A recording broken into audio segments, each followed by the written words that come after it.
My thing is this, the tangible aspect of the medium of music is what made the music industry what it is to this day, giving it the power that it has. Let me give you a perfect example. Mantronic, right? We go touch on Mantronic. Mantronic's fresh is the word. If it wasn't for Randy from the Funhouse, the same Randy that recorded Here We Go live at the Funhouse by Run DMC, Randy got this record from Sleeping Bag, used to play it, no lie, at least 3 times a night in the club at the Funhouse. Nobody knew what the freaking record was. They showed that record that says, no. That's what I would say. They wouldn't know. You wouldn't know what thing. The power that Randy had by having that record first before anybody catapulted Mantronics to be who they were. To cover the whole ground, Red Alert, Chuck Chilla, Mr. Magic, Marley Marl, and Stretch and Barbito. We gravitated to these guys and these stations because they had things that we had never heard.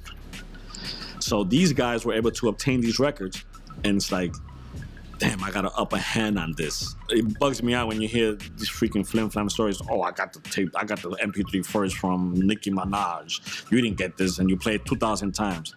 Son, the one time you play it, there's people that are so dope enough, they don't need to rock the whole version, because people don't play the whole version anyway. They'll take 45 seconds to a minute from your thing that you think edit your voice out and rock out that, and where's the exclusive? Or hack into your account, where's the exclusive? Back in the days, if I have one test press, if I have one acetate, and I give you this acetate, you can't record it to play anywhere else. There was nobody playing records off a computer. There was nobody playing records off a cassette.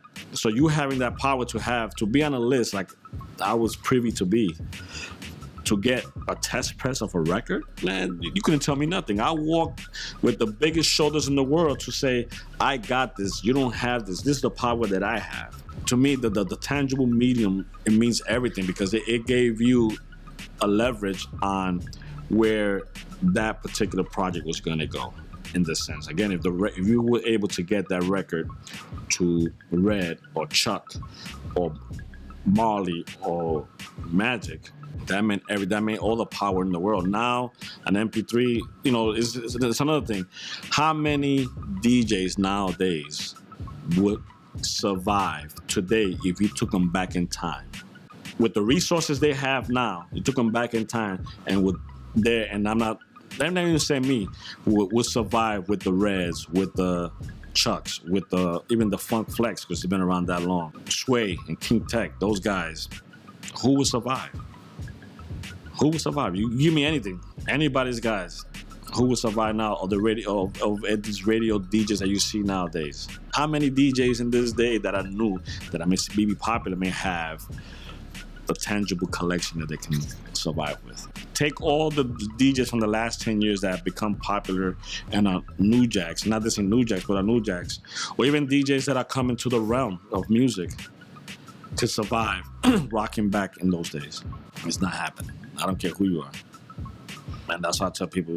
I said, and I have so many haters in the sense, I come out and play, if I come out to do a gig, it's not my fault that I've been digging since 78 and have records from that have certain 45s that nobody has. That's not my fault. I just have them because I kept them. It doesn't mean that I'm trying to outdo anybody. My collection, I purged it to the point that there is no dead stuff on it. There isn't. There's just what some people may call bangers to what I may call a banger. Some people may say, all night long on a 45 is no big deal, but some people it is. But to have a test press of Jazzy Sensation 45 is a big deal to everybody. And to me, it's just a record that I was able to obtain back in those days. How many people, are willing to put out their best foot forward each and every time? Just because it's acceptable doesn't mean it should be your best foot. The way I represent myself, I make sure that I represent my brand to the fullest in the way I'm not gonna make myself look half kilter just because it's acceptable to the society. The biggest problem I think that we have in this industry at all is that we made mediocrity an acceptable process. Why? Back in the days when you want to make a record, you was already between 175 to 200 in the hole just to buy a tape. After you bought the tape, you had to book the 10-hour session. Let's say it was $35 an hour. That's another money that you had to put in that's already. And then you recorded that. Then after that, you have to come back and mix it. And then after you mix it, when you're mixing it, you have to buy an additional tape to do the master. And after you get master, you get plating done. After you get plating done, then you start pressing. But then you're gonna say, which way I want to come out? Do I want to come with a generic cover, or do I want to come with a picture cover? Picture sleeve. Now you do in your house. You could do a record on GarageBand on your Apple and say, I got a record. Put it up on iTunes, and that's it.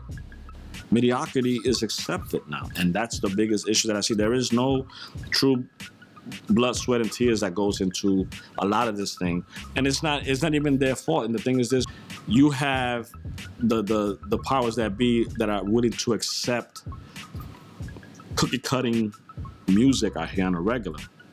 I said, you give me $100,000 to do a record like Weezy, I'm gonna do a record like Weezy. That's $100,000, son. I don't care if you OG, New Jack, or whatever. 100 G's, 100 G's, and money right now, especially in the industry, the big advanced days are long gone, fam. All you see now is mainly 360 deals, so you don't get this kind of money coming like a user. The industry is no industry anymore. It's the internet machine. That's what I call it for now, because that's what you need. You need a computer, a digital outlet. Now Pro Tools, you don't need no module to run it. Come on, you get Ableton, you can do everything you want to do, fam. You could do everything. They even have mastering plugins that you could do. You don't even need to go to get a mastering place to get plugins done. Everybody think you put the L1s and the L3s and it's done. No, you don't need that. You need more than that. They think that you could do your cross-referencing off the speaker on your laptop, or you can do cross-referencing off of house speakers. No, there's different process that we took. We was in the studios. There was 813s, Huey big speakers. There were NS10s, and then there was the Orotone. You make sure that everything sounded good all across the board. And then after that, that's your ear. Then you take it to mastering, and then they took it to a different level, and they did what they do to make it sound things that they sounded good on your transistor radio.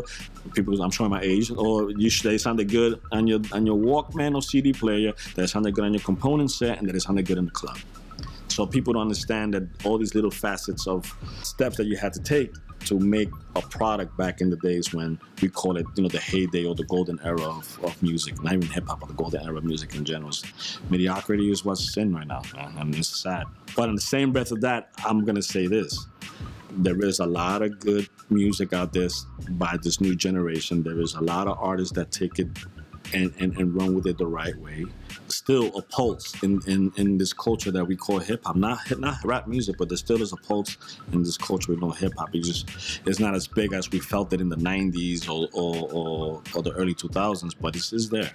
We just have to make sure that we keep feeding it the right nutrition, man. If hip-hop still has a pulse, there's a lot of artists that have been bitten by that bug. And there's a lot of good music out there. Again, I may not know everything, but there's stuff that I hear or that I hear about that's most definitely rocking. So in this day and age, there's a lot of new music, a lot of new artists that still keep to the true essence of what we know as music and hip-hop, for sure. Even the obvious guys, J. Cole, Kendrick Lamar, you got... There's some upcoming producers that's nasty. Madlib's brother, Ono. Oh, jeez, this guy. On the production side, is ridiculous. On the female side, there's 3 females that are incredible. There's a girl named by the name Myverse, ridiculous. Another girl named Fatale, ridiculous. Another girl named Nesma Shea.